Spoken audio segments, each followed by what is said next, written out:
Hey guys, thanks for joining me today.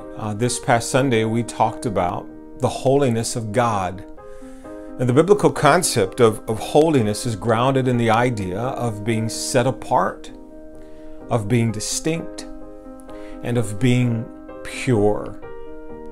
In the scriptures, we see that God's holiness is revealed to us in that God is utterly unique. In fact, when Moses is leading the children of Israel out of slavery and over to the promised land, he sees God in a surrounding culture where many different gods were served. He sees God move in a unique, in a specific, and a powerful way, such that he wrote in Exodus 15:11, "Who is like you, O Lord, among the gods? Who is like you? Majestic in holiness, awesome in glorious deeds, doing wonders." God is distinct. He's not like humans. He's not a better version of a human. He's other than. And neither is God like any other thing that humans worship. And God, we see, is totally good. He has a total lack of corruption, of contamination. He's totally morally good. He's irreproachable, integral, and he's innocent. He's spotless, our God. He's totally morally good and distinct. And here's the most amazing thing about God's holiness. God actually, because of the death, burial, and resurrection of Jesus Christ, God initiated a plan by which to make you and I, his beloved bride, holy ourselves.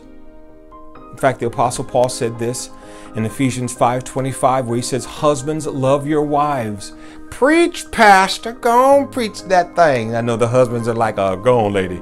Going out the room right now. This is man talk. That's what we're talking about. Husbands, love your wives, Paul says, just as Christ loved the church and gave himself up for her. Why did he do that?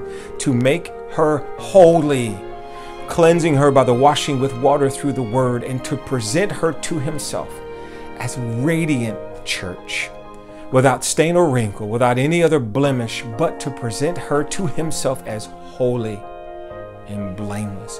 That means that you and I, followers of Jesus Christ, we've been touched by the presence of God, and you and I have been set apart by God. You and I belong now to God, and you and I have been made absolutely pure by God.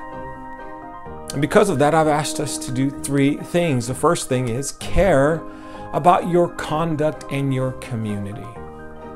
Listen, the holiness of God in us, given to us because of a holy God's initiation, it should change how we behave. It should change the decision-making process for us.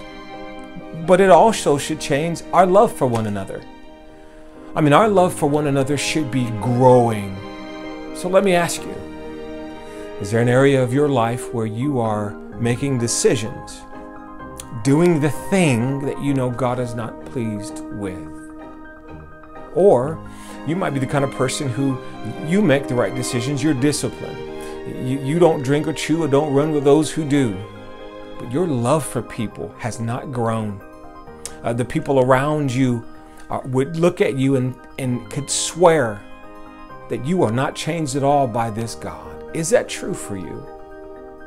Is that true for you?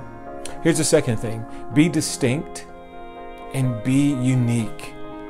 God's holiness means that we are set apart. It means that we are distinct. And no matter how much we love the culture, and I love the culture, I love the people of the culture, and I want them to like us, and I want them to like who I like, who is Jesus, right? The truth is, at some point, on some level, they're not going to accept us because we belong to Jesus. And so while we may want them to love the Jesus that we love, and we will tell them about this Jesus, we cannot, we dare not conform to the pattern of the culture. And so let me ask you, have you found yourself compromising your faith in order to conform with the culture? Here's the last thing I said we should do. We should never lose our reverence for God. Because we have been made holy, we have access to a holy God, and now we can, according to the writer of Hebrews, come boldly and confidently into the presence of God. But that should never make us complacent in our reverence for God. We should always consider Him, always be aware that our God is holy and He should be reverenced. And let me ask you, my last question. Have you found yourself so familiar with God that you lack reverence? Isn't it great? Here we are on kind of week 3 of these attributes. Isn't it great that we serve a God who is good, and we serve a God who is sovereign, and we serve a God who is holy? Amen. God bless you. I'll see you next time.